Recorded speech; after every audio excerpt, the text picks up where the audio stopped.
आज के सेशन में हम दो काम करेंगे। पहला काम तो ये कि अर्थक्वेक लोडिंग का लोड केस डिफाइन करना ई टैब्स में, साइज्मिक एनालिसिस का जो लोड केस बनाना है वो देखेंगे, और फिर इसी तरह विंड एनालिसिस का जो लोड केस है वो भी देखेंगे। ठीक है। फर्स्ट जो है पार्ट वो है साइज्मिक एनालिसिस का लोड केस बनाना। बेसिक प्रिंसिपल तो साइज्मिक एनालिसिस का जो इक्विवेलेंट स्टैटिक मेथड है वो ये है कि आप एक लोडिंग कैलकुलेट कर लें जो आपके फ्यूचर अर्थक्वेक को रिप्रेजेंट कर रही है। ठीक है। यानी आपके पास लेट से ये स्ट्रक्चर है, अब आपने इसका साइज्मिक एनालिसिस करना है। ठीक है।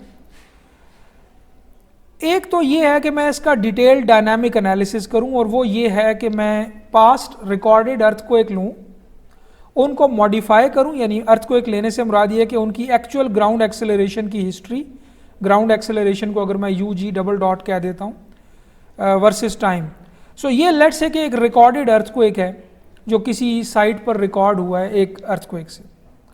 इस तरह के hundreds and thousands of records databases में, इंटरनेशनल डेटाबेसेस में अवेलेबल हैं। नए अर्थक्वेक आते हैं, वो एग्जिस्टिंग मॉनिटरिंग स्टेशंस जो हैं उन पे रिकॉर्ड होते हैं, डेटाबेस में ऐड हो जाते हैं। तो डायनामिक एनालिसिस तो यूं किया जाता है कि आप उन डेटाबेसेस में से पास्ट अर्थक्वेक जो है वो लें, लेकिन वो सेलेक्ट इस तरह करेंगे कि वो पास्ट अर्थक्वेक आपकी साइट पे आने वाले फ्यूचर अर्थक्वेक को रिप्रेजेंट करें। ठीक है। अब इसके लिए आपको अपनी साइट की साइज्मिसिटी का पता होना चाहिए कि मेरी साइट पर इस तरह का, इस नेचर का अर्थक्वेक आ सकता है। मेरी साइट के करीब तरीन जो साइज्मिक सोर्स लोकेट करती है वो फलां फॉल्ट है, वो उसका ये फॉल्टिंग मैकेनिज्म है, वो इस मैग्नीट्यूड का मैक्सिमम अर्थक्वेक प्रोड्यूस कर सकता है, और उसके एक्टिव होने की फ्रीक्वेंसी ये है, क्या वो बहुत फ्रीक्वेंट अर्थक्वेक प्रोड्यूसिंग सोर्स है या बहुत अरसे बाद करता है। ये सब इंफॉर्मेशन जो आपकी साइट की साइज्मिसिटी है ये आपके इल्म में होनी चाहिए। ठीक है। ये इस इंफॉर्मेशन से आप एक राइट अर्थक्वेक सेलेक्ट कर सकेंगे, एक राइट ग्राउंड मोशन सेलेक्ट कर सकेंगे जो आपके साइट पर आने वाले फ्यूचर अर्थक्वेक से मैच करती होगी। ठीक है। फ्यूचर अर्थक्वेक को एग्जैक्टली प्रिडिक्ट तो नहीं किया जा सकता, तो डायनामिक एनालिसिस करने के लिए जो ग्राउंड शेकिंग आपने अप्लाई करनी है अपने कंप्यूटर मॉडल पे, वो आपको पास्ट अर्थक्वेक से ही मिलेगी, लेकिन आप उसको एज इट इज़ नहीं ले लेंगे। पहले तो एक बड़ी डिटेल्ड स्टडी के बाद वो अर्थक्वेक सेलेक्ट किया जाएगा, उसकी ग्राउंड मोशन हिस्ट्री डेटाबेस से ली जाएगी, फिर उसके बाद वो हिस्ट्री मॉडिफाई की जाएगी, फर्दर उसका लेवल अप या डाउन किया जाएगा ताकि वो आपकी साइट पे आने वाले अर्थक्वेक के लेवल को मैच कर सके। ठीक है। लेट्स से कि ये अर्थक्वेक किसी जगह किसी साइट पे रिकॉर्ड हुआ है, ठीक है, लेकिन इसकी मैक्सिमम वैल्यू लो है, आपकी साइट पर इससे ज़्यादा लेवल का अर्थक्वेक आ सकता है, तो आप इसको मॉडिफाई करेंगे, इसको एम्पलीफाई करेंगे। ठीक है। तो ये भी यानी ग्राउंड मोशन सिलेक्शन एक पूरा प्रोसेस है, फिर ग्राउंड मोशन मॉडिफिकेशन एक पूरा प्रोसेस है। इन दो के बाद आपके पास वो ground shaking time versus UG dot dot का जो रिलेशनशिप है, ग्राफ है, हज़ारों डेटा पॉइंट्स की शक्ल में एक टेबल होगा, वो फिर फाइनल उस शक्ल में आएगा जिस शक्ल में आप इसको अपने कंप्यूटर मॉडल पे अप्लाई कर सकते हैं, एनालिसिस कर सकते हैं यानी। ठीक है। जब आप अप्लाई करेंगे तो उसके लिए डायनामिक एनालिसिस का लोड केस बनाएंगे। ठीक है। डायनामिक एनालिसिस का मतलब ये है कि आप उसके ऊपर ये मॉडिफाइड रिफाइंड किस्म की ग्राउंड शेकिंग अप्लाई करेंगे उसकी बेस पे, और प्रोग्राम फिर आपको एनालिसिस के नतीजे में जितने रिस्पॉन्सेज इस बिल्डिंग में प्रोड्यूस हो रहे हैं उन सब की टाइम हिस्ट्री प्रोवाइड करेगा। यानी अगर ये अर्थ को एक 50 सेकेंड का था तो हर रिस्पॉन्स अब 50 सेकेंड का आएगा। रूफ डिस्प्लेसमेंट, किसी बीम में शीयर फोर्स, किसी बीम की बेंडिंग मोमेंट, ये सब ये 50 सेकेंड की पूरी हिस्ट्री आ जाएगी आपके पास। इसका मतलब है कि एक बहुत डिटेल्ड डेटाबेस आ जाएगा रिस्पॉन्सेज का इस एनालिसिस के नतीजे में। फिर आपने उससे डिज़ाइन डिसीजन मेकिंग करनी होगी कि पीक नंबर लिया जाए या कोई और रिप्रेजेंटेटिव नंबर लिया जाए, उसको MU कहा जाए या उसको डिज़ाइन एक्शन कहा जाए यानी। ठीक है। तो ये फिर एक डिटेल्ड प्रोसेस है। तो डायनामिक एनालिसिस जिस तरह मैंने अभी आपको एक समराइज करके बताया है, ये बहुत डिटेल्ड प्रोसेस है और ये हर प्रोजेक्ट के लिए फिजिबल नहीं है। सिर्फ इम्पॉर्टेंट प्रोजेक्ट्स में डायनामिक एनालिसिस जो है वो फिजिबल है, बिकॉज ये बहुत ज़्यादा कंप्यूटेशनल एफर्ट मांगता है। लेकिन आजकल कंप्यूटेशनल एफर्ट इतना बड़ा मसला नहीं है जितना बड़ा मसला वो अंडरस्टैंडिंग और वो सब कुछ, वो स्किल लेवल है जो अब इसको करने के लिए चाहिए। ठीक है, सो इसका हल ये है कि आम design offices pure dynamic analysis जो मैंने अभी आपको बताया, जो टाइम हिस्ट्री एनालिसिस कहलाता है, उस पर नहीं जाते। ठीक है, हर प्रोजेक्ट के लिए अगर आप वो गवर्निंग इक्वेशन ऑफ मोशन देखें जो प्रोग्राम सॉल्व कर रहा होगा इस केस में, डायनामिक एनालिसिस के केस में, तो वो भी आप जानते हैं, वो है mu dot dot plus cu dot plus ku is equal to some f of t, जिसमें ये u डॉट और u डबल डॉट ये तीनों वेक्टर्स हैं, ये भी फंक्शन ऑफ टाइम है, m मैस मैट्रिक्स है, c डैम्पिंग मैट्रिक्स है और k स्टिफनेस मैट्रिक्स है। सो इस इक्वेशन का जो सोल्यूशन है वो जितना भी टाइम हिस्ट्री है 50 सेकेंड 100 सेकेंड, उसके लिए ये सोल्यूशन किया जाता है और आपके पास सारे रिस्पॉन्सेज आ जाते हैं। इसमें टाइम भी ज़्यादा लगता है, बट जैसे मैंने बताया ज़्यादा इंपॉर्टेंट या ज़्यादा बड़ी रुकावट इसमें ये है कि स्किल लेवल आपको ज़्यादा चाहिए। ऑर्डिनरी डिज़ाइन ऑफिस ये कैपेबिलिटी नहीं रखते, हमारे लोकल जो कंस्ट्रक्शन इंडस्ट्री की प्रैक्टिस चल रही है। सो अगर कोई इंपॉर्टेंट स्ट्रक्चर है, हाई राइज बिल्डिंग है, लॉन्ग स्पैन ब्रिज है, उसके लिए शायद डायनामिक एनालिसिस किया जाता हो। सो इसका आम तौर पे क्या किया जाता है, इसका एक इक्विवेलेंट स्टैटिक वर्जन है। ठीक है, स्टैटिक वर्जन से मेरी मुराद ये है कि seismic analysis using static forces, equivalent static earthquake forces. और उसकी जिस्ट ये है कि आप एक एम्पिरिकल कोड के फॉर्मूला से वो लेटरल फोर्सेस पहले कैलकुलेट कर लेते हैं जो आपके फ्यूचर अर्थक्वेक की प्रोड्यूस की हुई फोर्सेस को रिप्रेजेंट करती हैं। अर्थक्वेक इटसेल्फ कोई फोर्स नहीं है, अर्थक्वेक तो एक शेकिंग है, एक्सेलरेशन है। तो प्योर डायनामिक एनालिसिस तो एक्सेलरेशन अप्लाई करता है और इस इक्वेशन को सॉल्व करता है। इसमें जो भी, अब राइट हैंड साइड पे फोर्स नहीं होती, अर्थक्वेक के केस में होता है minus mass matrix time ug dot dot. ठीक है, इसके साथ एक इन्फ्लुएंस वेक्टर भी मल्टीप्लाई होता है, बट मोस्टली यानी ये इस इक्वेशन के सोल्यूशन से हमें मिलता है। स्टैटिक एनालिसिस का बेसिक कॉन्सेप्ट ये है कि आप एक एम्पिरिकल एक्सप्रेशन से वो फोर्सेस कैलकुलेट कर लें जो आपके फ्यूचर अर्थक्वेक ने स्ट्रक्चर में डेवलप करनी है। ठीक है, यानी अर्थक्वेक के एक्शन की वजह से जो भी एडिशनल फोर्सेस डेवलप होंगी स्ट्रक्चर के अंदर वो कैलकुलेट कर ली जाएं और उनको एज एन अप्लाइड फोर्सेस लगा दिया जाए स्ट्रक्चर के ऊपर, स्टैटिक लोडिंग की तरह, जैसे डेड लोड है, लाइव लोड है, कोई और लोड है। सो वो लगा दी जाती हैं कैलकुलेट करके कोड की एक्सप्रेशन से, और उन लोडिंग के अगेंस्ट एनालिसिस करके जो रिस्पॉन्सेज आते हैं उनको EQ के रिस्पॉन्सेज कह दिया जाता है, उनको लोड कॉम्बिनेशन में ऐड कर लिया जाता है, कंबाइन कर लिया जाता है और कंबाइंड लोड कॉम्बिनेशंस के अगेंस्ट डिज़ाइन कर लिया जाता है। तो ये डिज़ाइन साइज्मिक डिज़ाइन भी कहलाता है फिर। ठीक है, क्योंकि साइज्मिक लोडिंग कंसिडर की गई है इनके एनालिसिस में। सो इसका मतलब है कि अगर मैं कोई लोड कॉम्बिनेशन लिखता हूँ, let's say 1.2 dead plus something plus earthquake, ठीक है, तो ये जो E है, E ये रिस्पॉन्स है या ये डिज़ाइन एक्शन की कंट्रीब्यूशन है अर्थक्वेक लोडिंग से। ये E प्योर डायनामिक एनालिसिस से भी आ सकता था, यानी अगर डायनामिक एनालिसिस करते पूरे 50 सेकेंड के लिए रिस्पॉन्स आता, आप उसमें से मैक्सिमम पिक करके उसमें E की जगह पुट कर देते। और यही E अगर आपका एनालिसिस टाइप डिफरेंट है, स्टैटिक एनालिसिस है, तो ये स्टैटिक एनालिसिस के रिजल्ट से E आएगा।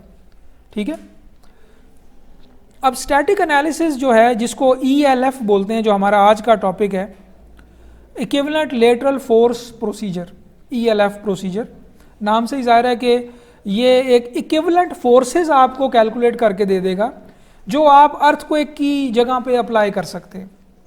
ठीक है, और एनालिसिस में उसको काउंट कर लें जैसे कोई भी और स्टैटिक लोड है उस तरह। सो ELF प्रोसीजर में आप लेट्स से ये आपकी स्ट्रक्चर है, ठीक है, और इस स्ट्रक्चर में जितने लेवल्स हैं उतने लेवल के ऊपर, हर लेवल के ऊपर एक फोर्स कैलकुलेट की जाएगी, लेटरल फोर्स, और इन सारी फोर्सेस को अगर सम करें तो वही रिएक्शन आ जाएगा जो बेस पे रिएक्शन है। ठीक है, इस बेस के रिएक्शन को बेस शीयर कहते हैं, वी बी से डिनोट किया जाता है। ठीक है, या कई दफ़ा सिर्फ वी से। सो वी बी असल में क्या है, सारी अर्थक्वेक फोर्सेस जो अर्थक्वेक को रिप्रेजेंट कर रही हैं, जो कोड की एक्सप्रेशन से कैलकुलेट होके आएंगी, उनका सम। ठीक है, सो मैं इन सारी जो हर लेवल के ऊपर फोर्स अप्लाई हुई है इसको सम ऑफ एफ आई कर दूं तो मेरे पास ये वी बी आ जाएगा। ठीक है, आई से मुराद, एफ आई से मुराद आईएथ फ्लोर पे लगने वाली फोर्स।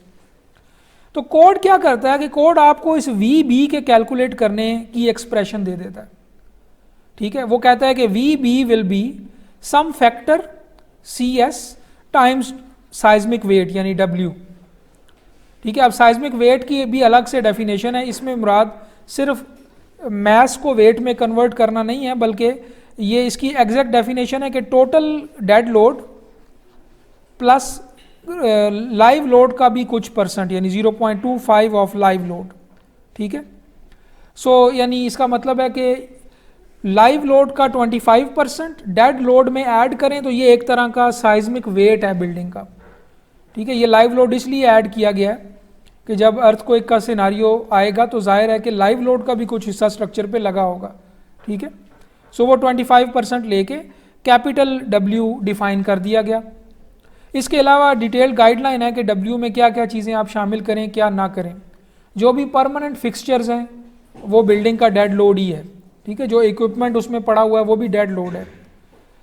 सो सी एस एक कोफिशिएंट है जो ये बताएगा कि वेट का कितने percent as a static load लगा दिया जाए स्ट्रक्चर पे अर्थक्वेक के रिप्रेजेंटेटिव के तौर पे। ठीक है, मैं रिपीट करता हूँ, सी एस का कहते हैं base shear coefficient. Base shear coefficient अगर इसकी वैल्यू हो लेट से 0.1 तो इसका क्या मतलब है कि कोड हमें ये कह रहा है कि टोटल वेट जो बिल्डिंग का है उसका 10% लेके वो वी बी के इक्वल रख दिया, और वी बी क्या है, सारी स्टैटिक फोर्सेस का जमा। तो इसका मतलब है कि आपने वेट का 10% लेटरल डायरेक्शन में बिल्डिंग पे लगा दिया अर्थक्वेक का रिप्रेजेंटेटिव क्या के। ठीक है, तो C S is actually a ratio between V B and capital W. It is called base shear coefficient. और ये नंबर असल में देखें, अब कोड की अप्रोच ये कि वी बी के लिए पहले एक्सप्रेशन देता है और फिर ये कहता है कि इस वी बी को आपने हर स्टोरी पे कैसे डिस्ट्रीब्यूट करना है। ठीक है, यानी ये एफ आई अकेला अकेला कैसे निकालना है, तो वो डिस्ट्रीब्यूशन का फार्मूला भी देगा और उसका पहले टोटल कैलकुलेट करने का फार्मूला देगा। ठीक है, तो बात वही है कि जो इफेक्टिव अर्थक्वेक फोर्सेज हैं उनका फार्मूला डायरेक्टली कोड से आ जाएगा आपके पास। ठीक है, सो मैं रिपीट करता हूँ अगेन कि ये जो नंबर है सी एस या base shear coefficient, different building codes में इसके डिफरेंट नोटेशंस हैं। आई थिंक के आईबीसी में सी एस सी इसको कहते हैं। ये कोफिशिएंट ये बताता है आपको कि वेट का कितने परसेंट आपने अर्थक्वेक के तौर पे लगा देना है। वेट का क्यों कहता है, because seismic forces mass proportional हैं और अपनी नेचर में जो जितना हैवी स्ट्रक्चर होगा, बिकॉज देखें ना जो साइज्मिक एक्शन है वो है ग्राउंड डिस्प्लेसमेंट। क्या कोई स्ट्रक्चर इतना स्ट्रांग बनाया जा सकता है कि वो ग्राउंड डिस्प्लेसमेंट को रोक ले या रिड्यूस कर दे? ऐसा तो नहीं कर सकते। ग्राउंड ने लाजमी डिस्प्लेस होना है। ठीक है, तो इसका मतलब है जो उसके ऊपर जितना मैसिव स्ट्रक्चर है वो अपने अंदर उतनी ज़्यादा इनर्शियल फोर्सेस डेवलप कर लेगा। आप स्ट्रक्चर को स्ट्रांग बना के स्टिफ बना के ग्राउंड डिस्प्लेसमेंट को नहीं रोक सकते। आप ये कर सकते हैं कि जो उसके अंदर इनर्शियल फोर्सेस हैं उसको जो स्ट्रक्चर ने डेवलप करनी है as a result of that displacement, वो फोर्सेस रिड्यूस कर दें। ठीक है, और वो फोर्सेस आपको पता है कि वो मैस प्रोपोर्शनल है। ठीक है, यानी जितना ज़्यादा मैस होगा स्ट्रक्चर का वो अपने अंदर उतनी इनर्शियल फोर्सेस डेवलप कर लेंगे। तो लिहाजा वेट का कुछ परसेंट अर्ली, अगर आप इसकी इस ELF प्रोसीजर की हिस्ट्री पढ़ें, और इस पर मेरी एक बड़ी डिटेल प्ले लिस्ट भी है जिसमें पहला जो लेक्चर है वो इसकी हिस्ट्री ही है सिर्फ। तो हम स्टार्ट तो यूँ हुए थे कि लेट से 5% या 10% इस तरह एक नंबर रख दिया जाता था कि वेट का इतने % अप्लाई कर दें एज एन अर्थक्वेक लोडिंग, और ये साइज्मिक एनालिसिस हो गया। लेकिन बाद में ये रियलाइजेशन आई कि ये जो कोफिशिएंट है 5%, 10%, ये कांस्टेंट नहीं होना चाहिए, ये तो हर एरिया के हिसाब से उसकी अपनी साइज्मिसिटी का फंक्शन होना चाहिए। ठीक है, जिस जगह ज़्यादा अर्थक्वेक आ सकते हैं वहाँ पर ये नंबर हाई होना चाहिए ताकि ज़्यादा फोर्सेस पर स्ट्रक्चर डिज़ाइन किए जाएं। जहाँ साइज्मिसिटी लो है वहाँ ये नंबर कम होना चाहिए। फिर इसी तरह स्ट्रक्चर की टाइप पर ये डिपेंड होना चाहिए। जो स्ट्रक्चर बड़ा रिजिड है वो ज़्यादा फोर्सेस अट्रैक्ट कर लेगा, जो फ्लेक्सिबल है वो कम फोर्सेस अट्रैक्ट करेगा, बिकॉज डिस्प्लेसमेंट को तो आप नहीं रोक सकते, स्ट्रक्चर की टाइप चेंज होने से उसके अंदर पैदा होने वाली इनर्शियल फोर्सेस तब्दील हो जाएंगी। इसी तरह और भी कई रियलाइजेशन है। सॉइल टाइप, किस सॉइल पे स्ट्रक्चर आपका रेस्ट कर रहा है ये कोफिशिएंट उस पे भी डिपेंड करना चाहिए। और भी कई फैक्टर्स वक्त के साथ साथ आते गए। स्ट्रक्चर की डक्टिलिटी, स्ट्रक्चर डक्टाइल है कि ब्रिटल है, इस पर भी मुनसर होना चाहिए ये CS। सो बहुत से फैक्टर्स वक्त के साथ साथ आइडेंटिफाई होते गए और इसकी एक्सप्रेशन रिफाइन होती गई, CS की जो एक्सप्रेशन है। सो UBC 97 तक आते आते एक फॉर्म बनी इस एक्सप्रेशन की जिसमें 4-5 चीज़ें इसमें काउंट हो रही थी। इवन स्ट्रक्चर की इंपॉर्टेंस, कि स्ट्रक्चर कितना इंपॉर्टेंट है। अगर कम इंपॉर्टेंट है, कोई वेयर हाउस है जिसमें किसी ने रहना नहीं है, तो उसको कम फोर्सेस पे डिज़ाइन किया जा सकता है। अगर हॉस्पिटल है, स्कूल है, तो उसको ज़्यादा फोर्सेस पे डिज़ाइन होना चाहिए ताकि वो ज़्यादा सेफ हो। ठीक है, तो ये सारे फैक्टर्स वो हैं जो वक्त के साथ आइडेंटिफाई होते गए ओवर लास्ट 100 ईयर्स। और अभी IBC 2018 मैंने ओपन किया हुआ है, मैं इसमें आपको इसकी लेटेस्ट एक्सप्रेशन दिखाता हूँ इस फैक्टर की, जिसको कहते हैं बेस शीयर कोएफिशिएंट। ठीक है, सो आइडिया वही है, इसकी कैलकुलेशन में रिफाइनमेंट आती गई है। तो अभी आप देखेंगे कि अभी मैं बताता हूँ आपको कि आजकल अगर ये CS कैलकुलेट करना है या अभी जो नया बिल्डिंग कोड ऑफ पाकिस्तान आ जाएगा उसमें, तो क्या इनपुट चाहिए आपको CS की कैलकुलेशन में। सो एक तो ये एक्सप्रेशन आपको चाहिए इस मेथड में, और दूसरा वो कि अगर VB जब कैलकुलेट हो जाए तो इसको हर स्टोरी लेवल पे डिस्ट्रीब्यूट कैसे करना है। लेट्स से 1000 एक नंबर आ गया, तो अब कोड आपको बताएगा कि टॉप स्टोरी पे इतना लगाएं, बॉटम पे इतना लगाएं, इस तरह इतना लगाएं, यहाँ तक कि उनका सबका सम 1000 हो जाए। ठीक है, और बेस शीयर 1000 बन जाए। स्टोरी फोर्सेस जब कैलकुलेट हो जाएंगी तो बस आगे काम वही है जो स्टैटिक एनालिसिस का है, यानी वो फोर्सेस आप अपने मॉडल में लगा देंगे और जिस तरह डेड लोड लगता है, लाइव लोड लगता है, उसके अगेंस्ट एनालिसिस होता है, इन लोडिंग्स के अगेंस्ट भी एनालिसिस हो जाएगा। ठीक है, तो इसका मतलब है कि ELF के लिए E-टैब्स में जब आपने लोड केस डिफाइन करवाना है तो उसमें तो ये ऑटोमेटेड है सारा, ये फार्मूला भी और डिस्ट्रीब्यूशन भी आपने मैनुअली नहीं करना।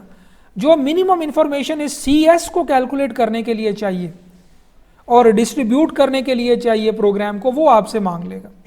ठीक है, सो वो फैक्टर्स या कोफिशिएंट देख लेते हैं जो CS को अफेक्ट कर रहे हैं, और फिर हम देखेंगे कि वो कहाँ पे प्रोवाइड करने हैं E-टैब्स में। ठीक है, सो ये IBC 2018 है मेरे सामने। ठीक है, 2021 भी आ चुका है बट ऑलमोस्ट सिमिलर है। सो इसमें मैं स्ट्रक्चरल डिज़ाइन का जो चैप्टर 16 है उसमें जाऊंगा साइज्मिक लोडिंग के लिए देखने के लिए। सो इसमें चैप्टर 16 का ये इंट्रोडक्शन है। ठीक है, ये इसका टाइटल है स्ट्रक्चरल डिज़ाइन, और ये मिनिमम स्ट्रक्चरल डिज़ाइन क्राइटेरिया यानी ये आपको प्रोवाइड करता है। ठीक है, मिनिमम स्ट्रक्चरल लोडिंग रिक्वायरमेंट्स, और फिर एनालिसिस की गाइडलाइन भी इसमें है। ठीक है, और ये मिनिमम का वर्ड बहुत इंपॉर्टेंट है। बिल्डिंग कोड की जितनी लैंग्वेज है आप देखें उसमें जितनी रिक्वायरमेंट्स हैं वो मिनिमम है। कोड आपको उससे आगे जाने से रोकता नहीं है। ठीक है, अगर आप उससे ज़्यादा एडवांस्ड इंफॉर्मेशन रखते हैं या अल्टरनेट मेथड्स आपको पता है तो कोड को उसमें इशू नहीं होगा, अनलेस के जो अथॉरिटी हैविंग जुरिस्डिक्शन है उस साइट के ऊपर, उससे आप अप्रूव करवा लें। सो चैप्टर 16 में जाते हैं, वहाँ पे लोड्स, हर लोड का एक सेक्शन बना हुआ है वो देखते हैं, और उसमें अर्थक्वेक लोडिंग में जाएंगे। सो ये चैप्टर 16 है स्ट्रक्चरल डिज़ाइन, और इसमें मैं डायरेक्टली आपको ले जाता हूँ अर्थक्वेक लोडिंग पे। ठीक है, ये कुछ पहले जनरल रिक्वायरमेंट्स हैं, उसके बाद हम डायरेक्टली ये लोड कॉम्बिनेशंस हैं 1605।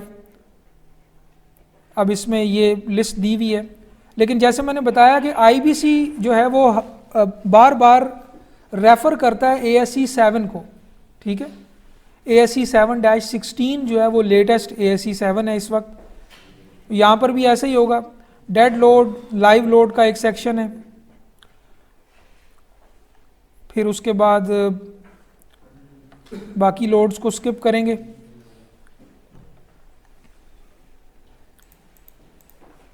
Snow loads, wind load, wind पर अभी सेकंड सेशन में वापस आएंगे।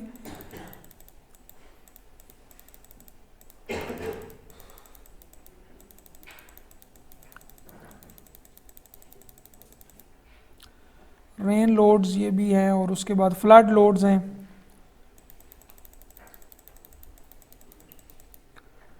अर्थक्वेक लोड 16-13 सेक्शन है। ठीक है, इसमें आप बल्कि स्टार्ट में ही देखें, यहीं से आपको क्लू मिल जाएगा। Every structure including non structural components, they are permanently attached to structures and their supports and attachments shall be designed and constructed to resist the effect of earthquake motions in accordance with chapter 11, 12, 13, 15, 17 and 18 of ASC 7। ठीक है, सो chapter 11 ASC 7 का जो है वहाँ से seismic loading की basic information start हो जाती है। 11 में बेसिक रिक्वायरमेंट्स हैं, 12 में ELF प्रोसीजर है। ठीक है, ELF प्रोसीजर के लिए जो कोफिशेंट्स इनपुट चाहिए वो 11 में एक्सप्लेन हुए हैं। ठीक है, सो अगर आप इस सेक्शन को आगे सारा देखें तो ज़्यादा डिटेल नहीं है, बार बार वो ASC 7 को रेफ़र कर रहा है। सो अगर आप इसमें आगे जाएं तो ये एक समरी दी हुई है कि आपने वो फोर्सेस कैसे कैलकुलेट करनी है। कुछ टेबल्स हैं, ये मैं दोबारा ASC 7 से ही डायरेक्टली जाके आपको समझाऊंगा। तो मैं आप यूँ करता हूँ कि ASC 7 के चैप्टर 11 पे चला जाता हूँ, जिसको स्टार्ट में ही रेफ़र कर दिया है IBC ने। ठीक है, तो ये जो चैप्टर्स हैं इनकी एक क्विक समरी फिर आगे IBC में आगे आ रही है, जो मैंने आपको ये पेजेस दिखाए हैं। ठीक है, तो डायरेक्टली यहाँ से चैप्टर 11 पे जाते हैं। ASC 7-16 इसका टाइटल देखें, minimum design loads and associated criteria for buildings and other structures. So directly मैं चैप्टर 11 पे चला जाता हूँ। ये चैप्टर 11 है, इसका टाइटल है साइज्मिक डिज़ाइन क्राइटेरिया। ठीक है, अभी इसमें साइज्मिक डिज़ाइन का बेसिक ELF मेथड एक्सप्लेन नहीं हुआ वो चैप्टर 12 में है, लेकिन उसके अंदर जितने भी कोफिशिएंट्स यूज़ होने हैं वो सारे यहाँ पे एक्सप्लेन हुए हैं।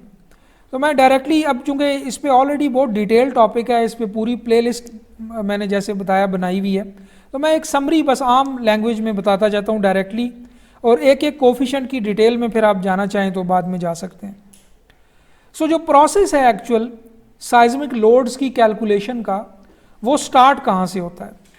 वो स्टार्ट होता है कि आपके पास आपकी साइट के ग्राउंड मोशन पैरामीटर्स या वैल्यूज़ होनी चाहिए, जो आपकी साइट पर आने वाले फ्यूचर अर्थक्वेक के लेवल को रिप्रेजेंट कर रही हों। उन वैल्यूज़ को कहते हैं SS और S1। ठीक है, वो यहाँ पे डिफाइन हुई हुई हैं इस सेक्शन के अंदर। ठीक है, पैरामीटर SS और S1 जिनको मैप्ड एक्सेलरेशन पैरामीटर्स कहा गया है। ठीक है, सो मैं यहाँ लिखता हूँ SS और S1। SS है short period spectral acceleration, short period spectral acceleration, और ये है लॉन्ग पीरियड या 1 सेकेंड स्पेक्ट्रल एक्सेलरेशन। ये दो नंबर हैं जो कि बेसिकली एक्सेलरेशन की वैल्यूज़ हैं। ठीक है, और ये आपकी साइट पे आने वाले फ्यूचर अर्थक्वेक का लेवल डिफाइन करेंगी। फॉर एग्जांपल मैं कहता हूँ कि मेरी साइट का SS है लेट्स से 0, या मैं कहता हूँ 1.4G और S1 है 0.75G। सो ये दो नंबर जो हैं ये एक्सेलरेशन की वैल्यूज़ हैं, ठीक है। और ये जो साइज्मिक हैज़र्ड असेसमेंट है, प्रोबेबिलिस्टिक साइज्मिक हैज़र्ड असेसमेंट, उसके नतीजे में बनने वाले आपके एरिया के हैज़र्ड मैप से आएंगी, ठीक है। और इनकी बाय डिफ़ॉल्ट डेफिनेशन ये है कि ये MCE लेवल हैं, मैक्सिमम कंसिडर्ड अर्थक्वेक लेवल, जिसको टेक्निकली डिफाइन किया जाता है that an earthquake having 2% probability of exceedance in 50 years, ठीक है। अब स्पेक्ट्रल एक्सेलरेशन खुद क्या चीज़ है ये आप अब स्ट्रक्चरल डायनामिक्स में जाके देखें, ठीक है। स्पेक्ट्रल एक्सेलरेशन ग्राउंड एक्सेलरेशन नहीं है, बल्कि ये एक single degree of freedom system की रिस्पॉन्स एक्सेलरेशन है, ठीक है। और अगर उस single degree of freedom system का टाइम पीरियड 0.2 सेकेंड होगा तो उसको SS बोलेंगे, अगर उसका 1 सेकेंड होगा तो S1 बोलेंगे, ठीक है। ये दो नंबर यूनानिमसली माने जाते हैं आजकल हैज़र्ड के पैरामीटर के तौर पे, जैसे कभी PGA माना जाता था। PGA से तो आप वाकिफ़ हैं, पीक ग्राउंड एक्सेलरेशन, के फ्यूचर अर्थक्वेक आपकी ग्राउंड को जो एक्सेलरेशन प्रोड्यूस करेगा उसका मैक्सिमम नंबर क्या होगा, ये है PGA। लेकिन अब बजाय PGA के SS और S1 को हैज़र्ड पैरामीटर माना जाता है, ठीक है। सो इसका मतलब है कि आपके पास सबसे पहले तो अपना SS और S1 का मैप होना चाहिए अपने कंट्री का, ताकि आप अपनी साइट पे उस पे जाएं और ये दो पैरामीटर पिक कर लें। बेसिकली दो मैप होने चाहिए, SS का एक मैप और S1 का एक मैप। US के लिए जो मैप्स हैं वो सारे यहाँ फिगर में रेफर हुए हुए हैं, आगे आ भी जाएंगे, बट आपको basically building code of Pakistan में इनकी जगह पे पाकिस्तान का मैप मिलेगा, SS का भी और S1 का भी। और ये बाय डिफ़ॉल्ट MCE लेवल पर बनाया गया होगा, यानी ये वो एक्सेलरेशन की वैल्यूज़ हैं कि इनसे ज़्यादा एक्सेलरेशन आ जाने का चांस अगले 50 साल में 2% है। ये डेफिनेशन है SS और S1 की। इसके बरक्स देखें ना, इसको MCE लेवल कहते हैं। एक DBE लेवल भी होता था, आपको अगर याद हो, वो था 10% प्रोबेबिलिटी ऑफ एक्सीडेंस, ठीक है। लेकिन अभी इस MCE की डेफिनेशन है 2% probability of exceedance in 50 years. सो इस डेफिनेशन पर SS और S1 का मैप आपके पास होगा, आप अपनी साइट पे जाएंगे और उससे ये दो नंबर पिक कर लेंगे। तो ये है स्टार्टिंग पॉइंट पूरे प्रोसेस का। दूसरी इंफॉर्मेशन जो आपके पास होनी चाहिए वो अपनी साइट क्लास की इंफॉर्मेशन होनी चाहिए, ठीक है। ये इंफॉर्मेशन आपको जियोटेक्निकल रिपोर्ट से मिलेगी, ठीक है। A से लेके D तक आपको पता है, E तक, और फिर F भी एक क्लास है, बट आमतौर पे ये A से लेके D तक साइट क्लास आपको पता होनी चाहिए।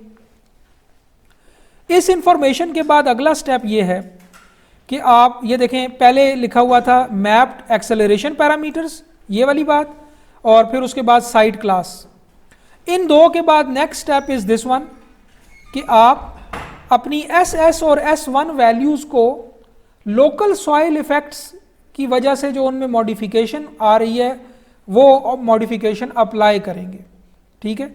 सो देखें, SS से एक नया नंबर कैलकुलेट किया गया SMS, ठीक है। ये जो लोकल सॉइल की वजह से SS में मॉडिफिकेशन आई है, जिसका मॉडिफिकेशन फैक्टर FA है, उससे मल्टीप्लाई करके एक मॉडिफाइड वैल्यू कैलकुलेट की गई। तो SS और S1 तो आपको पता है, लेकिन SMS क्या है कि आपने वैल्यू को मॉडिफाई कर दिया फॉर लोकल सॉइल इफेक्ट। अब ये जो SS और S1 की वैल्यूज़ थी, ये वाली, अगर मैं इनको ये वाली और ये वैल्यू, ये जब PSHA में कैलकुलेट की जाती हैं, मैप बनाया जाता है, तो उस वक्त लोकल सॉइल का इफेक्ट उसमें इंक्लूड नहीं किया जाता। ये वैल्यूज़ बेड रॉक लेवल पे कैलकुलेट की जाती हैं, ठीक है। यानी नीचे जो बेड रॉक है आपका, उस पर ये कैलकुलेट की जाती हैं, क्योंकि हर पिक्सल के ऊपर, हर नुक्ते पर एक एरिया में सॉइल टाइप डिफरेंट है, ठीक है। तो आप ये कर नहीं सकते कि आप हर पॉइंट के ऊपर उसकी लोकल सॉइल का इफेक्ट भी हैज़र्ड असेसमेंट में काउंट करें। तो उसका हल ये है कि आप ये SS और S1 के जो मैप्स हैं, ये स्टैंडर्ड सॉइल टाइप जो B बनती है, B और C की ट्रांजिशन बनती है, यानी बड़ी हार्ड रॉक कह लें, उसके लिए ये कैलकुलेट कर ली जाती है। और बाद में ये एक्सपेक्टेशन रखी जाती है कि इनको हर पॉइंट के हिसाब से वहाँ की लोकल सॉइल के हिसाब से मॉडिफाई कर दिया जाएगा। तो वो मॉडिफिकेशन फैक्टर जो आपकी सॉइल टाइप पे डिपेंड करेंगे वो FA और FV कहलाते हैं। ये साइट कोएफिशिएंट्स हैं, ठीक है। और ये FA SS से मल्टीप्लाई होगा, FV जो है वो S1 से मल्टीप्लाई होगा, ठीक है। सो ये FA और FV का टेबल देख लें। ये FA का टेबल है जो उधर दोबारा IBC में रिप्रोड्यूस भी किया गया है। तो अब देखें इसमें आपको चाहिए क्या, इसको आपको साइट क्लास चाहिए अपनी, और आपको SS की वैल्यू चाहिए, ठीक है। SS आपका किस रेंज में है या क्या वैल्यू है। तो SS की वैल्यू लेट से मेरी है 1.4 है, तो वो इन दो कॉलम्स के दरमियान है, ठीक है, ये लास्ट 2 कॉलम्स के दरमियान है। और मेरी लेट से साइट क्लास है D, तो बेसिकली मुझे इन दो नंबर्स के दरमियान इंटरपोलेट करना चाहिए। इस केस में वो 1 ही आ जाएगा नंबर, क्योंकि दोनों स्टार्टिंग एंडिंग 1 है। तो अगर आपका कोई भी SS की वैल्यू इनके बीच में है तो आप लीनियर इंटरपोलेट करेंगे, ठीक है। सो यहाँ से साइट क्लास को और अपनी ओरिजिनल MCE वाली SS को इस्तेमाल करके FA फैक्टर निकाल लेंगे। ये टेबल FA का है। अब आप देखें जो आपकी कॉमन ऑब्जर्वेशन है कि जो हार्ड रॉक हैं वो आपकी जो SS की वैल्यू है उसको कम कर देंगी, क्योंकि उनका फैक्टर 1 से कम है। जो लूज सॉइल है उनका फैक्टर 1 से ज़्यादा है, ठीक है। इसका मतलब है कि लूज सॉइल आपकी SS को एम्पलीफाई कर देगी, हार्ड रॉक आपकी SS को डी एम्पलीफाई कर देगी, कम कर देगी। और ये लॉजिकल भी है, इंट्यूटिव भी है। FV भी इसी तरह है, जो दूसरा कोएफिशिएंट है जो S1 पे लगेगा, उसका टेबल भी देख लें। वो भी साइट क्लास पे और S1 पर डिपेंड कर रहा है। लेट से मेरा S1 था ये और साइट क्लास D थी, तो मैं ये नंबर 1.9 ले लूँगा, ठीक है। सो यूँ मैं अपने S1 को भी मॉडिफाई कर लूँगा। सो एक नया SMS और SM1 कैलकुलेट होके आ जाएंगे, जो कि अब मॉडिफाइड हैं फॉर लोकल सॉइल इफेक्ट, ठीक है। जो टॉप 30 मीटर की लेयर है उसकी वजह से जो मॉडिफिकेशन ग्राउंड मोशन के लेवल में आनी है वो आपने अकाउंट कर ली। अब आप सरफेस पे पहुंच गए, ये सरफेस लेवल पैरामीटर्स हैं, लेकिन अभी भी ये हैं MCE level, 2% probability of exceedance in 50 years. Building code की फिलॉसफी ये है कि जो डिज़ाइन लेवल है अर्थक्वेक का वो 10% probability of exceedance in 50 years होना चाहिए, DBE लेवल होना चाहिए। सो MCE लेवल में अगेन रिपीट करता हूँ, 2% probability of exceedance in 50 years, जबकि DBE यूँ डिफाइन किया गया है डिज़ाइन बेसिस अर्थक्वेक, यानी जिस अर्थक्वेक पे डिज़ाइन होना चाहिए वो है 10% probability of exceedance in 50 years. और DBE लेवल ज़ाहिर है MCE लेवल से कम होगा, बिकॉज MCE लेवल का जो रिटर्न पीरियड बनता है वो बनता है 2475 ईयर्स, जबकि DBE का जो रिटर्न पीरियड बनता है वो 475 ईयर्स बनता है, ठीक है। सो DBE एक रिलेटिवली लो लेवल का अर्थक्वेक है, MCE एक हाईएस्ट लेवल का अर्थक्वेक है। सो अब आपने अगला स्टेप ये करना है कि इस SMS और SM1 को डिज़ाइन लेवल पे नीचे लेके आना है। तो उसके लिए कोड ने डायरेक्टली आपको 2/3 का फैक्टर दे दिया है, उसके लिए कोई कॉम्प्लेक्स एक्सप्रेशन अवेलेबल नहीं है, बल्कि सिंपली एक 2/3 का फैक्टर है, ठीक है। जो डिज़ाइन लेवल का नंबर आ जाएगा उसको SDS कह दिया है, which is simply 2/3 of SMS, ठीक है। SD1 is simply 2/3 of SM1, ठीक हो गया। सो यहाँ तक क्लियर है सब कि SDS कैसे कैलकुलेट होगा, SD1 कैसे कैलकुलेट होगा, सब क्लियर। सो अब आप यहाँ से सीधा ELF पे चले जाएं। ELF में आपको ये SDS और SD1 चाहिए, वो कैपिटल CS जो मैंने अभी डिफाइन करवाया है, इसकी कैलकुलेशन में जो हैजर्ड को डिफाइन करेगा पैरामीटर, अर्थक्वेक लेवल को जो डिफाइन करेगा, वो ये दो नंबर होंगे SDS और SD1, जो कि बेसिकली SS और S1 से चले थे और 2 दफ़ा मॉडिफाई होके SDS और SD1 बन गए। सो यहाँ से आगे मैं कनेक्ट करता हूँ ELF प्रोसीजर में, चैप्टर 12 में चला जाऊँगा।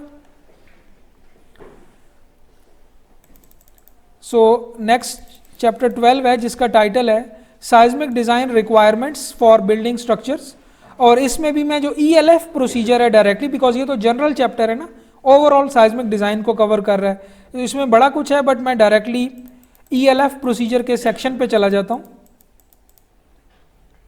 ये है जनाब 12.8 इक्विवेलेंट लेटरल फोर्स प्रोसीजर, और ये डायरेक्टली आप स्टार्ट ही कहाँ से होता है, जो बेस शीयर की एक्सप्रेशन है कि V is equal to CS into W।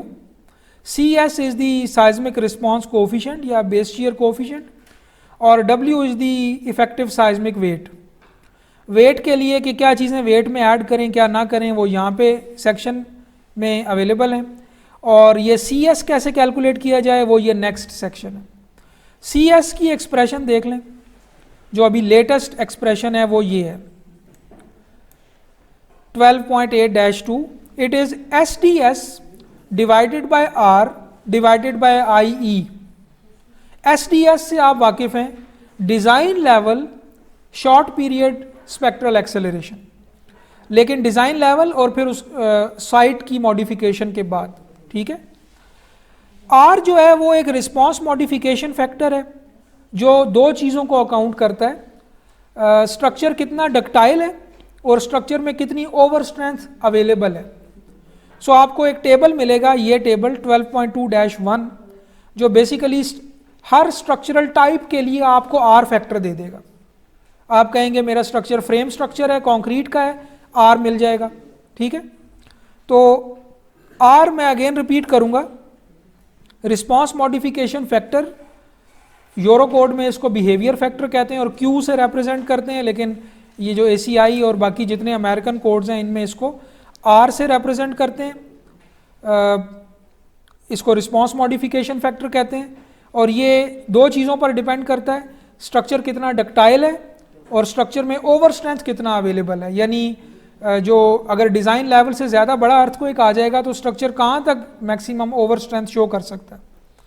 इन दोनों चीज़ों पर डिपेंड करते हुए R को डिराइव किया गया है, और इसका बेसिक फिलॉसफी देखें ये है कि ये CS के डिनोमिनेटर में आ रहा है, यानी अगर स्ट्रक्चर ज़्यादा डक्टाइल होगा तो R ज़्यादा हाई होगा, विच मीन्स CS उतना थोड़ा होगा।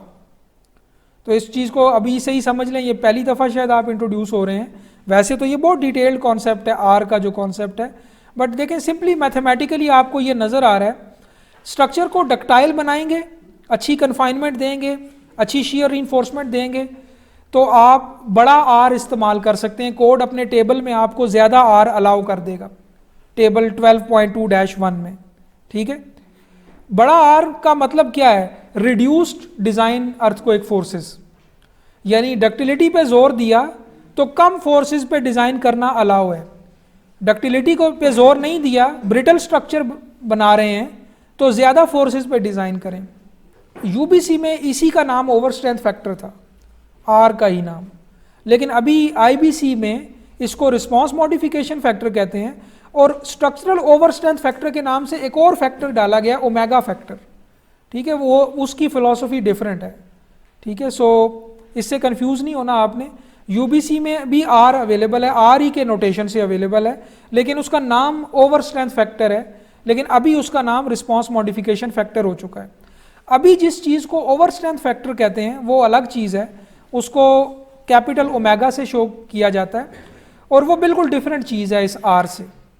वो ये है कि जिन स्ट्रक्चर्स को, जिन एलिमेंट्स को आप ब्रिटल ही छोड़ देंगे, उनको आप डक्टाइल बनाने के लिए एफर्ट नहीं कर रहे, कन्फाइनमेंट नहीं प्रोवाइड कर रहे, तो उनको फिर रिड्यूस्ड फोर्सेस पे, यानी R से डिवाइड करके जो फोर्स आएगी उन पर डिज़ाइन नहीं करेंगे, बल्कि रिड्यूस्ड फोर्सेस को इस कैपिटल ओमेगा से मल्टीप्लाई करके एम्पलीफाइड फोर्सेस पे डिज़ाइन करेंगे, ठीक है। और वो एम्पलीफिकेशन फैक्टर 2.5 से 3 तक होगा, और वो भी स्ट्रक्चरल टाइप पे डिपेंड करेगा।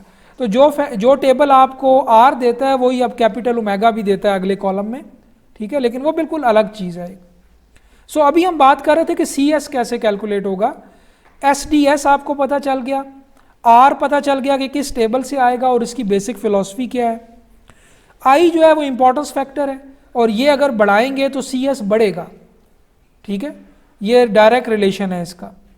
सो अगर इंपॉर्टेंट स्ट्रक्चर है तो इस I जो है 1.5 हो जाएगा, 1.25 हो जाएगा, अगर नॉर्मल स्ट्रक्चर है तो 1 हो जाएगा। तो ये फैक्टर 1 से 1.25 1.5 तक वेरी करता है। इसका भी टेबल अवेलेबल है 11.5.1 स्ट्रक्चरल टाइप वर्सेस आई क्या होगा इसका, ठीक है। तो ये 12.18-2 असल में बेसिक जो है वो इक्वेशन है जिससे सी एस आएगा। अभी आप देखें कि SD1 इस्तेमाल नहीं हुआ, जो दूसरा कोएफिशिएंट था वो आगे इस्तेमाल हो रहा है कि आपने इस CS पे जो अभी कैलकुलेट कर लिया है टॉप पे, इस पर फिर फर्दर कोई चेक्स हैं, ये फलां से ज़्यादा नहीं हो सकता, फलां से कम नहीं हो सकता। उन चेक्स में देखें नए चीज़ें आ रही हैं। वो कह रहे हैं कि जो आपने CS कैलकुलेट किया है इस एक्सप्रेशन से, need not exceed the following, इस क्राइटेरिया से ज़्यादा नहीं हो सकता ये।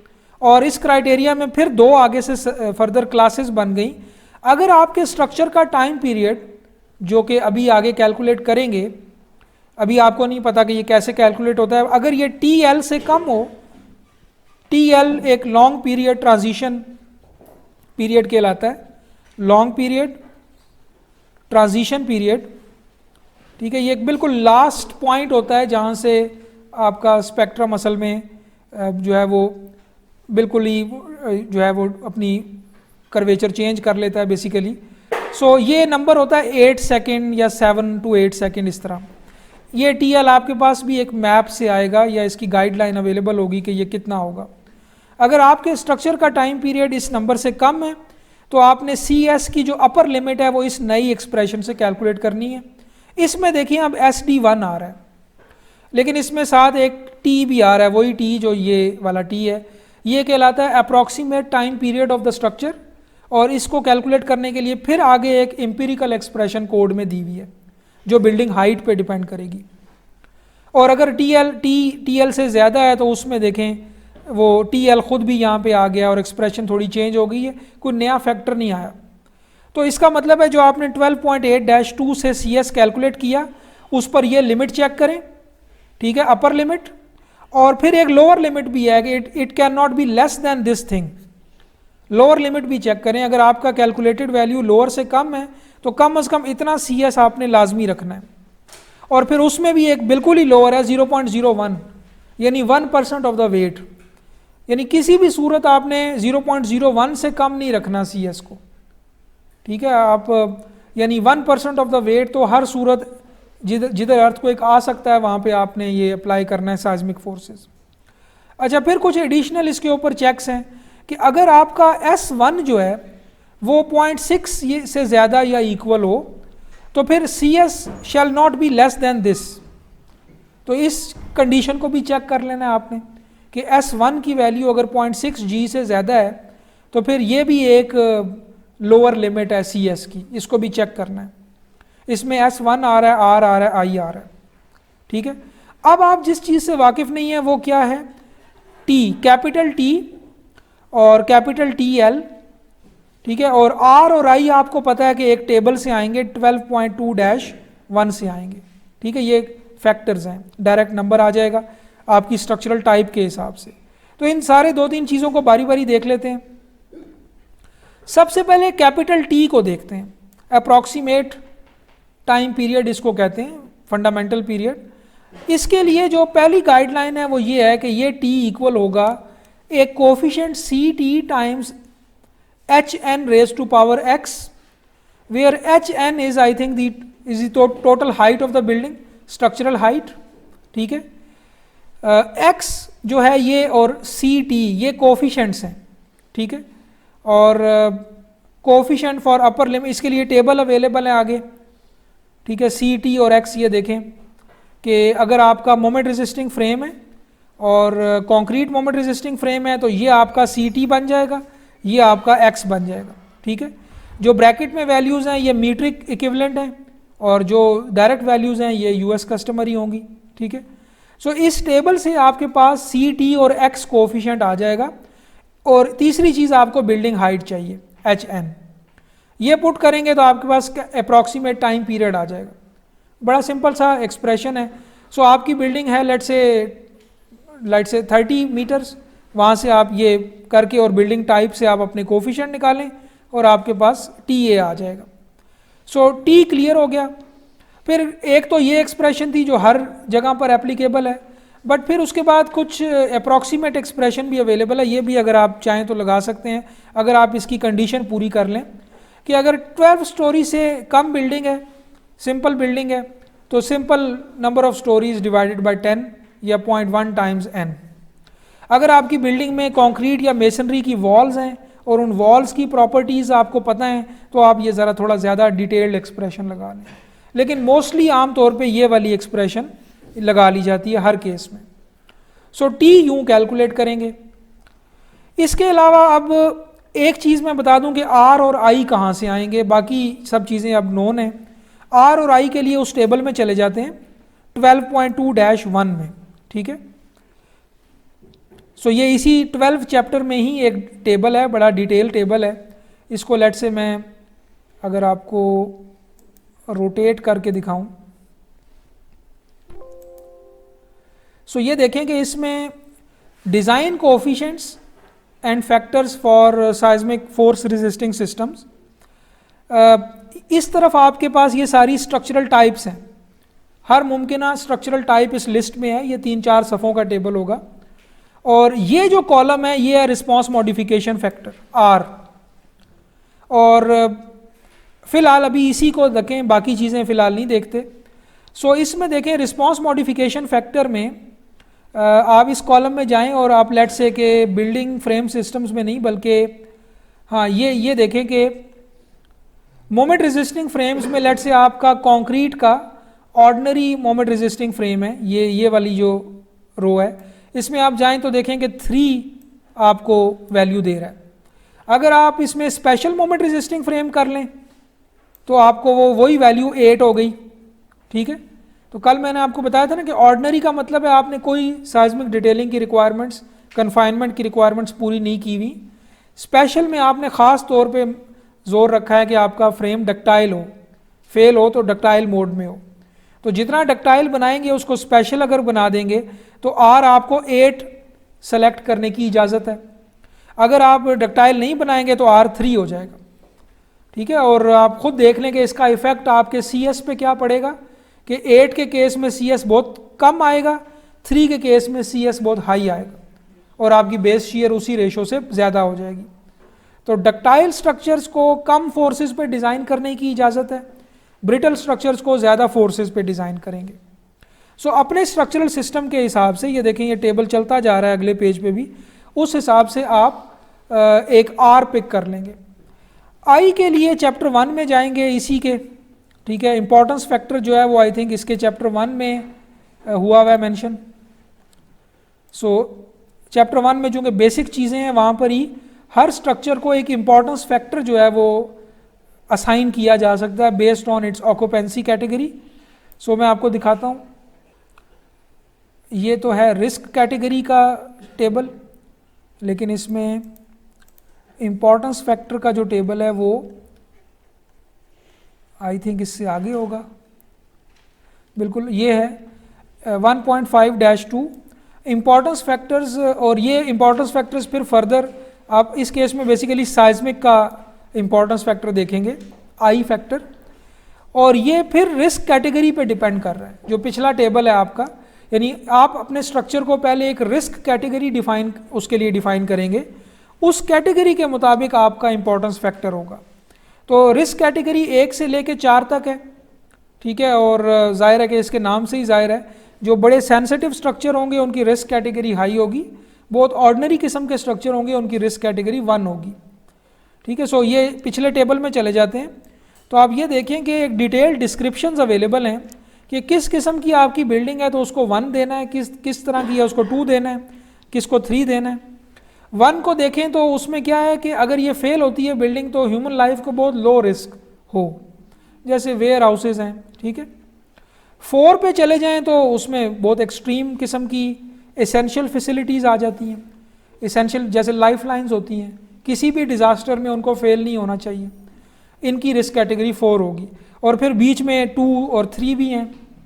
सो लेट्स से कि आपने अपनी रिस्क कैटेगरी 2 रख दी अपने बिल्डिंग की, और 2 के हिसाब से आपने इंपॉर्टेंस फैक्टर देख लिया अगले टेबल में, वो 1 नहीं आ गया, ठीक है। 1 और 2 दोनों के लिए 1 है, साइज्मिक के लिए IE, इंपॉर्टेंस फैक्टर का कॉन्सेप्ट बाकी लोड्स में भी इस्तेमाल हो रहा है। लेकिन अगर कैटेगरी 3 है तो 1.25, कैटेगरी 4 में 1.5।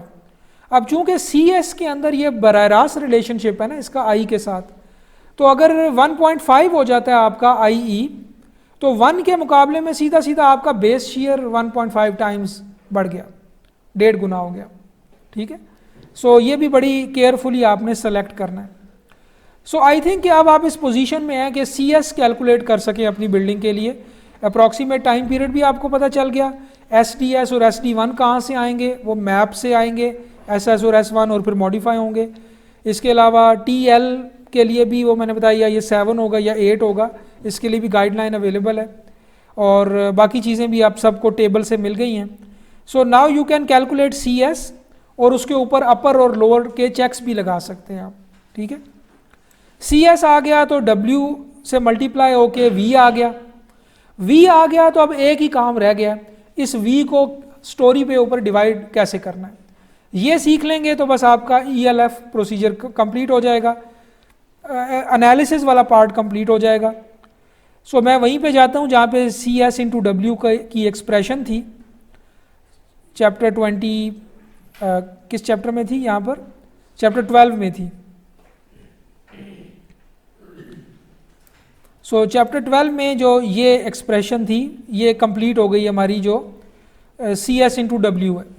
अब आखिरी स्टेप ये है कि ये जो V कैलकुलेट हो गया है इसको डिस्ट्रीब्यूट कैसे करना है अलोंग द हाइट, यानी vertical distribution of seismic forces, ये वाला जो 12.8.3 है।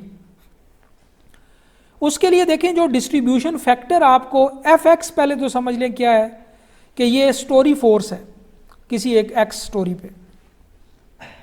CVx ये फैक्टर है कि टोटल V का कितने % इस स्टोरी पे लगना है। ठीक है, और CVx का जो फॉर्मूला है वो ये है, ये फार्मूला समझ लें। WX ये है कि उस अपनी स्टोरी का वेट, HX जो है वो उस अपनी स्टोरी की हाइट, K एक कांस्टेंट है जो आगे आ रहा है कि या ये 1 होगा या 2 होगा डिपेंडिंग अपॉन कैपिटल T, तो K is constant thing, HX is story height, divided by sum of all WI times HI raise to power K from I1 to N। ठीक है, सो इसमें अगेन मैं रिपीट करता हूँ, CVx is vertical distribution factor, her story के लिए ये CVx calculate होगा, और V जो आप already total base share calculate कर चुके हैं, टोटल डिजाइन फोर्स।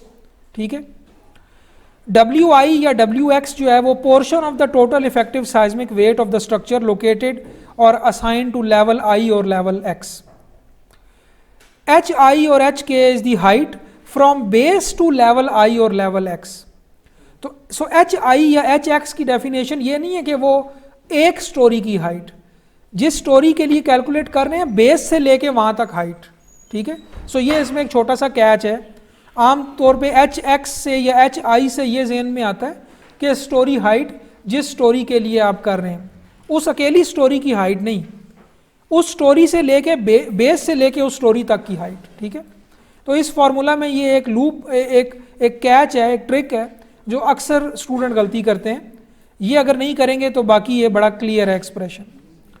K जो है वो एक कांस्टेंट है, इसकी वैल्यू 1 होगी अगर आपका time period is less than 0.5 second. ठीक है, और जाहिर है कि अगर आप अब टाइम पीरियड हाइट पे डिपेंडेंट है, तो अगर आपकी लो राइज बिल्डिंग है तो K 1 होगा। अगर आपका टाइम पीरियड ग्रेटर देन 2.5 है, if T is greater than 2.5 second, तो K 2 हो जाएगा। ठीक है, K इज 2।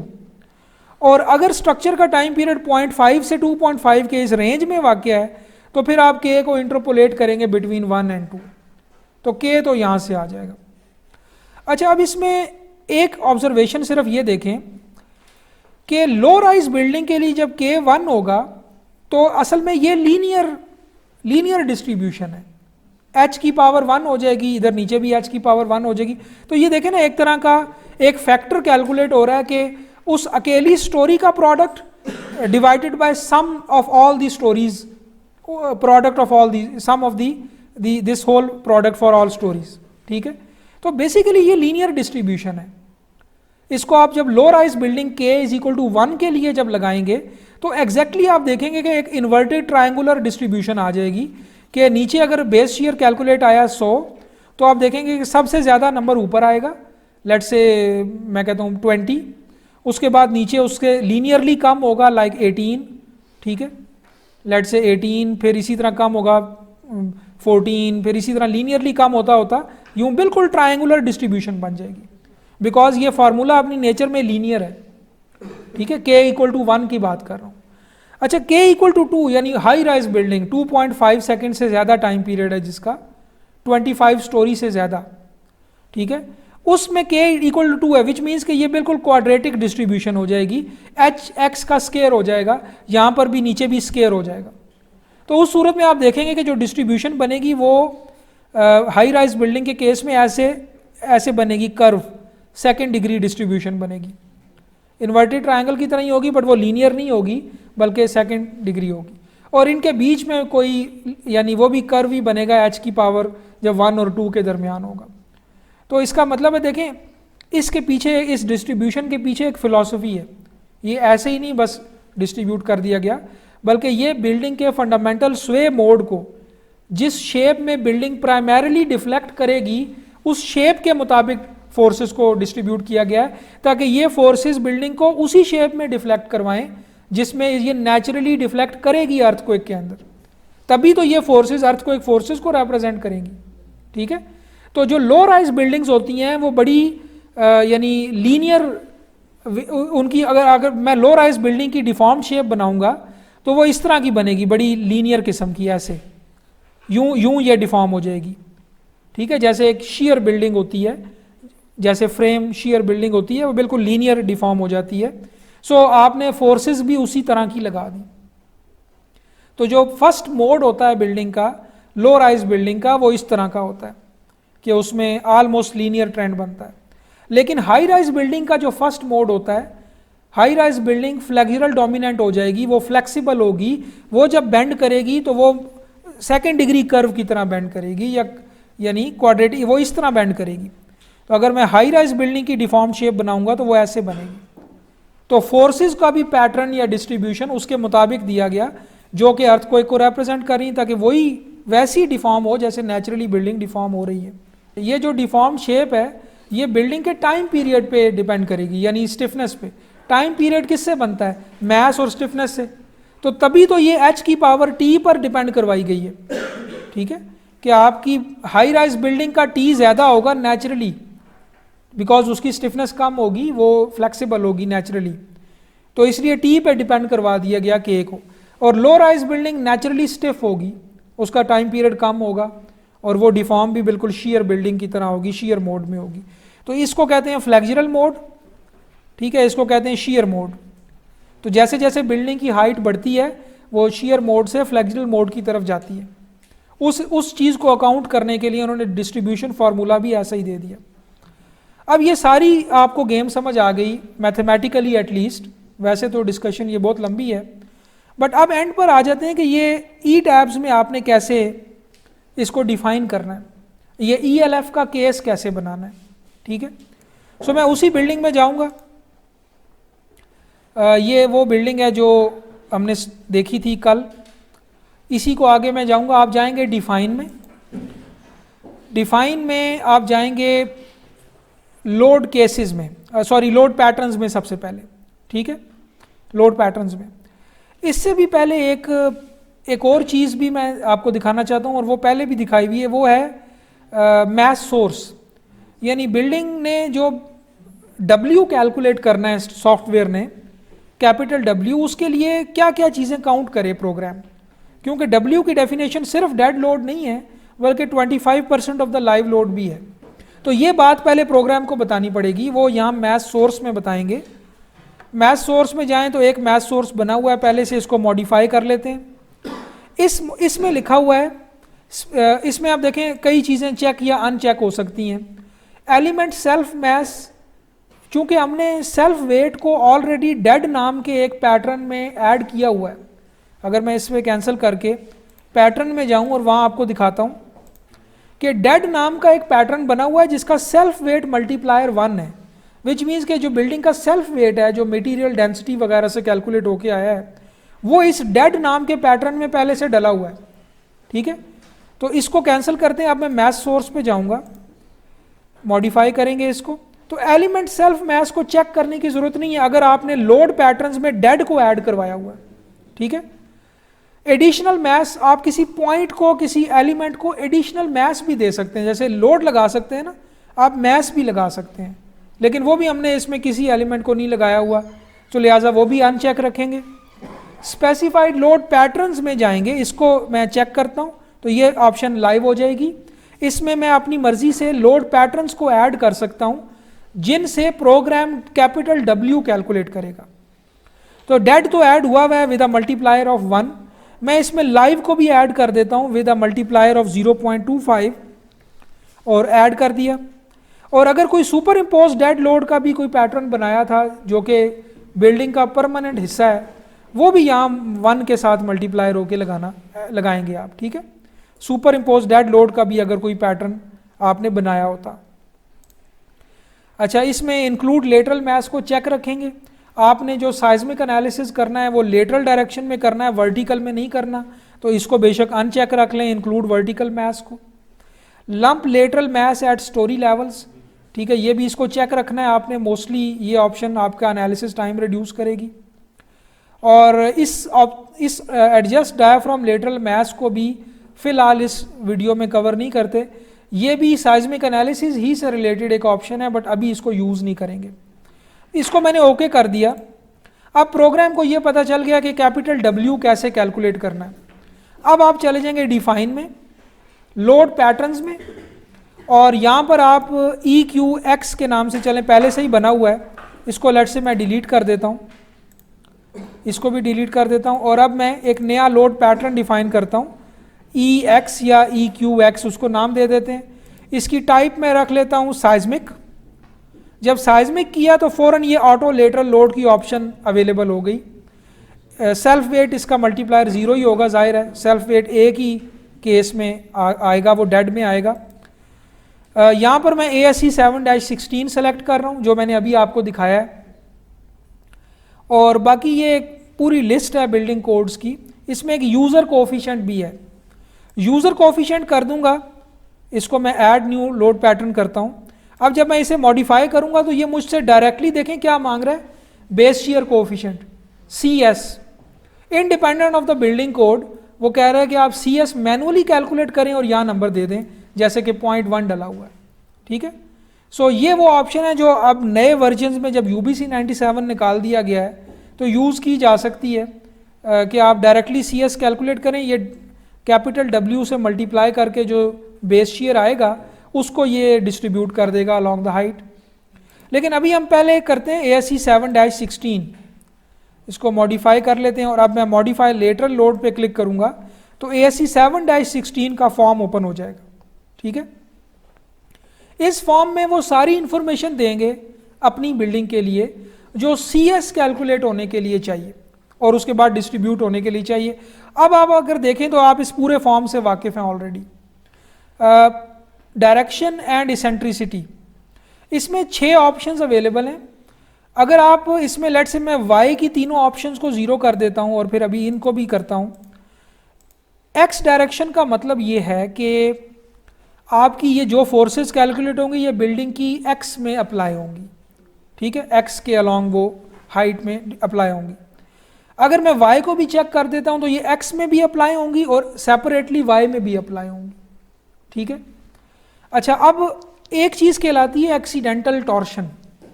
वो ये है कि आप ये जो फोर्सेस आप अप्लाई करते हैं, स्टोरी फोर्सेस, ये बिल्डिंग के सेंटर ऑफ मास पे अप्लाई की जाती हैं, लेकिन आपका रियल सेंटर ऑफ मास जो बिल्डिंग का है वो आपके मॉडल के सेंटर ऑफ मास से किसी वजह से डिफरेंट भी हो सकता है।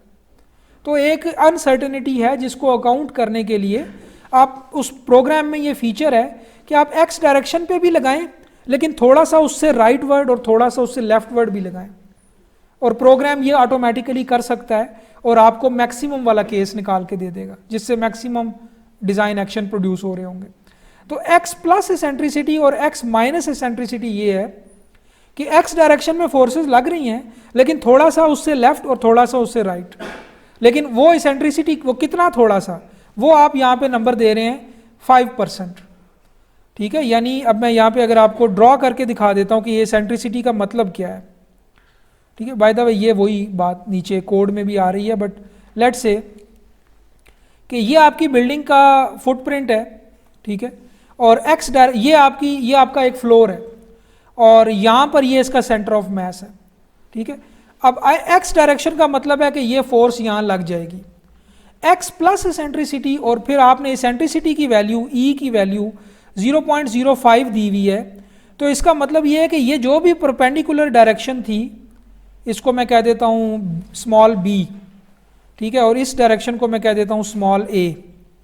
तो ये जो स्मॉल बी साइड है यानी परपेंडिकुलर टू एक्स, इसका 5% उधर को और 5% इधर को।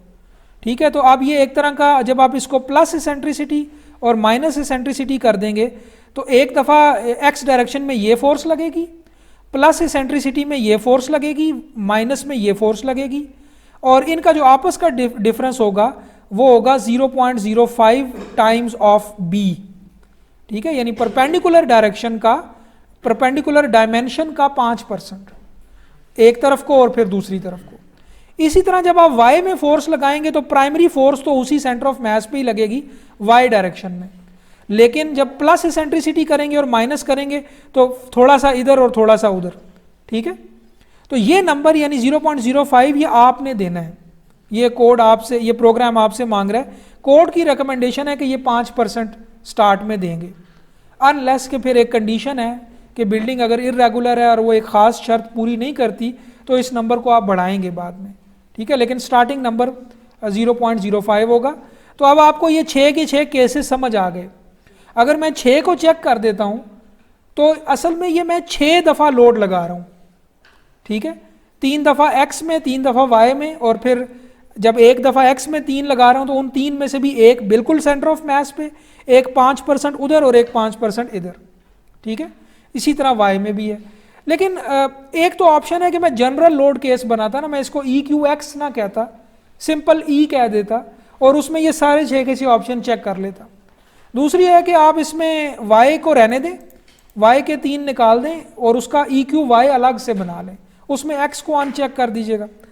तो ये अब आपकी ऑप्शन है। तो मैंने x के 3 कर दिए, तो बेसिकली आगे फर्दर 3 केसेस बना दिए मैंने। इसेंट्रिसिटी रेशो आपको पता चल गई। टाइम पीरियड कहाँ से कैलकुलेट होके आए? एक तो है कि मैं डायरेक्टली अपना नंबर कैलकुलेट करके यहाँ डाल दूँ। प्रोग्राम कैलकुलेटेड में आपको वो CT और स्मॉल x, वो जो भी टेबल था उसमें बताना पड़ेगा कि ये मेरा कौन सा केस बन रहा है। जो भी आप देखें ना 0.028 और 0.8, ये एक पेयर है। अगर आपके ऊपर ये एप्लीकेबल है तो आप वो सेलेक्ट कर लें यहाँ पे 0.028 और 0.8। ठीक है, और एक अप्रॉक्सीमेट भी है। ठीक है, ये इन दोनों में थोड़ा सा फ़र्क है जो अभी मैं टाइम की कमी की वजह से नहीं बता रहा, बट ये दोनों ऑटोमेटेड हैं। थर्ड वाला आपका अपना नंबर होगा। ठीक है, अच्छा अभी इस पे एंड पे आऊँगा क्योंकि ये डिस्ट्रीब्यूशन की बात है। ये आ जाए साइज्मिक कोफिशिएंट्स। एस की वैल्यू आपने देनी है, तो ये आपके हाथ में है, 1.5 दे दें जो भी आपके मैप से आई है। S1 की वैल्यू आपने देनी है। लॉन्ग पीरियड ट्रांजिशन TL ये आपने देना है, ये मैंने बताया 7 या 8 के करीब होगा। पाकिस्तान के लिए भी ये नंबर कैलकुलेट नहीं किया गया, लेकिन अगर आप US के लिए ये देखें तो इसका एक मैप है ASC 7 में, और वो 7 और 8 के दरमियान है। तो हम वही यूज़ करेंगे, 8 डिफ़ॉल्ट में रहने दें। साइट क्लास आपने देनी है। FAFV आपने नहीं देना, ये खुद ही वो टेबल अंदर इम्प्लीमेंट हुआ है। साइट क्लास को और SS की वैल्यू को देख के FA निकाल लेगा, साइट क्लास को और S1 को देख के FV निकाल लेगा।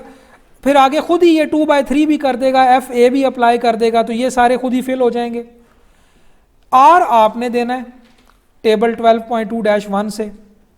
ओमेगा फैक्टर भी एक यूज़ होता है जो साइज्मिक डिज़ाइन में यूज़ होता है। इसकी फ़िलॉसफी मैं 1 लाइन बता देता हूँ।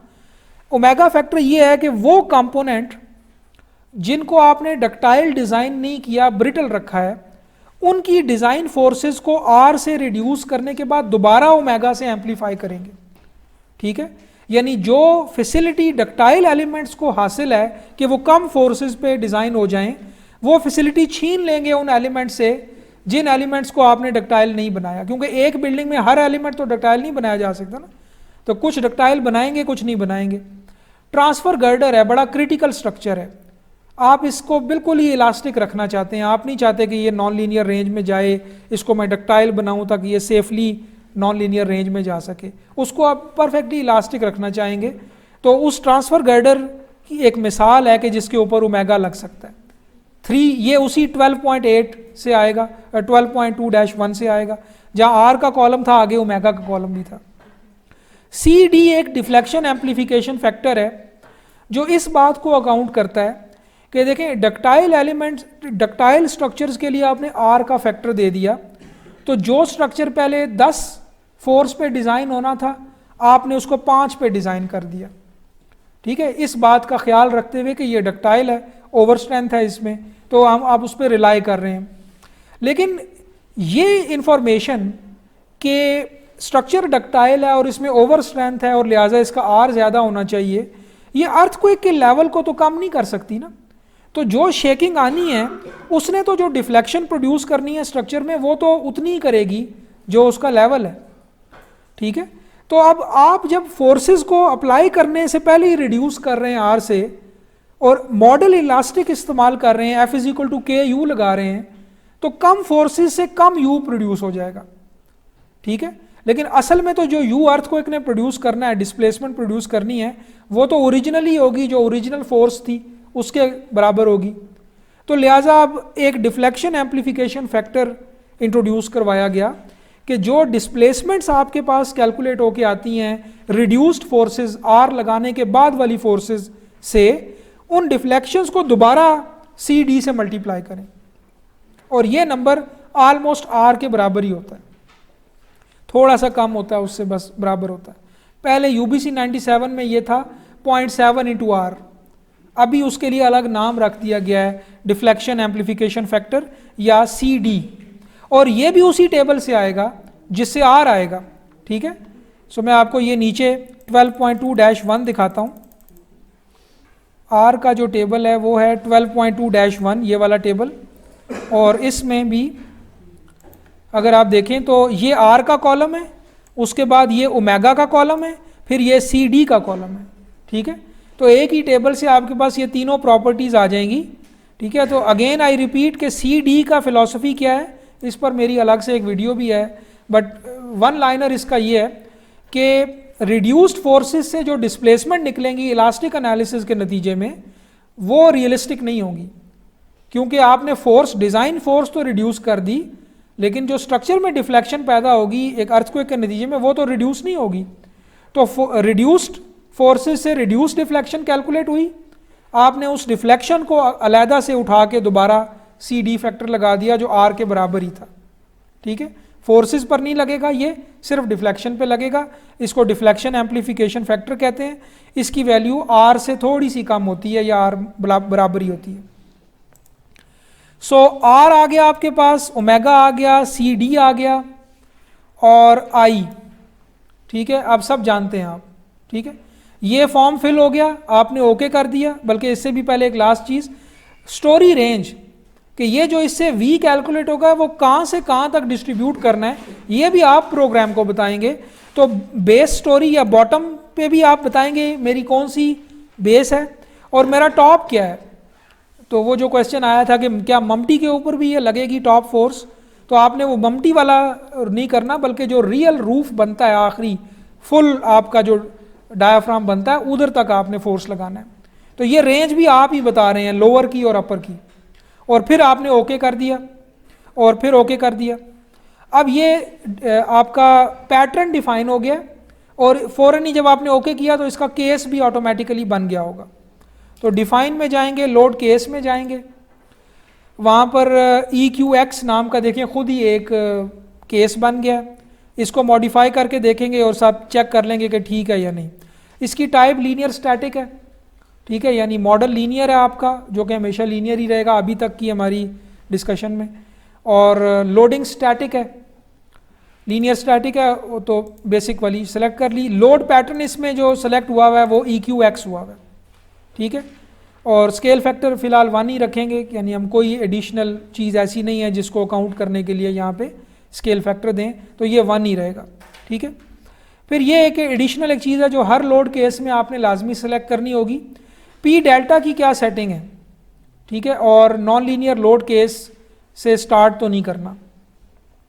फर्स्ट ऑप्शन ये है कि पी डेल्टा, अब इसका मतलब ये है पी डेल्टा असल में एक नॉन लीनियर एनालिसिस है, ज्योमेट्रिक नॉन लीनियरिटी को अकाउंट करता है। और इसका वन लाइनर ये है कि अगर स्ट्रक्चर की इक्विलिब्रियम डिफॉर्म्ड कंडीशन में एज्यूम की जाए, ठीक है, तो आपकी सारी मैकेनिक्स थोड़ी थोड़ी मॉडिफाई हो जाएगी, ठीक है। सो F = KU डिफॉर्म्ड कॉन्फ़िगरेशन पे लगाया जाए तो वो डिफरेंट आंसर देगा, उसमें कुछ सेकेंडरी एक्शंस आ जाएंगे जो कि फर्स्ट ऑर्डर एनालिसिस में नहीं होंगे। सो अभी नन हुआ है, इसको किसी और टाइम के लिए रखते हैं। दूसरी ऑप्शन इस बात की है कि आप प्रोग्राम आपको ये इजाज़त देता है नॉन लीनियर एनालिसिस में कि आप पहले एक नॉन लीनियर केस रन करें, स्ट्रक्चर में कोई डैमेज आएगा, बिकॉज वो नॉन लीनियर एनालिसिस है तो उसमें डैमेज वो प्रिडिक्ट कर सकता है, तो K मैट्रिक्स आपकी डिग्रेड हो जाएगी। अब आप चाहते हैं कि अगला एनालिसिस यानी अगला लोड पिछले लोड के एंड से स्टार्ट हो, उस सूरत में ये सेकंड ऑप्शन इस्तेमाल होगी। इसमें फिर आपको पिछला वाला केस सेलेक्ट करना पड़ेगा, लेकिन आप चूंकि लीनियर एनालिसिस कर रहे हैं आपको कभी भी इस ऑप्शन की ज़रूरत नहीं पड़ेगी जब तक आप नॉन लीनियर में ना जाएं। उसमें फिर ये होता है कि आप जब साइज्मिक एनालिसिस करते हैं तो पहले ग्रेविटी अप्लाई करते हैं as a non linear case, तो ग्रेविटी लोड के एंड के ऊपर जो स्ट्रक्चर की कंडीशन होती है उस पर फिर फर्दर अर्थक्वेक अप्लाई होता है। लेकिन ये फीचर आप लीनियर एनालिसिस में नहीं ले सकते, उसमें हर लोड केस अलग से इंटैक्ट कंडीशन पे ही लगेगा, ठीक है। सो आप इसको ओके कर देंगे और अब ये EQX आपका बन गया है।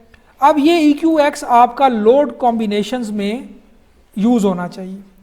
आगे फर्दर इसका ये इसका इस्तेमाल है कि अगर ये लोड कॉम्बिनेशन में ऐड करेंगे तो ये डिज़ाइन में काउंट हो जाएगा, ठीक है।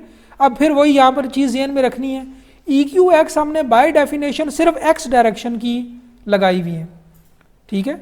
तो जिधर भी लोड कॉम्बिनेशन में E आ रहा है, E उधर एक दफ़ा EX लगेगा, फिर EY लगेगा, फिर EX एक दफ़ा पॉजिटिव के साथ लगेगा, एक दफ़ा नेगेटिव के साथ लगेगा, EY भी इसी तरह। तो वो जो एक E है वो कम से कम 4 में कन्वर्ट हो जाएगा, ठीक है। सो लोड कॉम्बिनेशन यूँ एक एक करके डिफाइन करवाना है, वो कल हमने डिस्कस किया हुआ है। सो ये प्रोसेस अब कंप्लीट होगा आपका एनालिसिस रन होने तक, ठीक है। अब जब रन करेंगे तो आपके ये सारे केसेस रन होंगे, इनके अगेंस्ट डिमांड्स आएंगी यानी सारे रिजल्ट्स आएंगे, ठीक है। और फिर अगला स्टेप होगा कि आप डिज़ाइन रन करेंगे, वो फिर नेक्स्ट सेशन में किसी में देखेंगे। Concrete frame design analysis run करने के बाद अगर आपके सारे एनालिसिस के रिजल्ट दुरुस्त आए हैं, आपने तसल्ली कर ली है, अब आप ऑटोमेटेड डिज़ाइन रन करना चाहते हैं तो वो एक अलग मॉड्यूल है पूरा।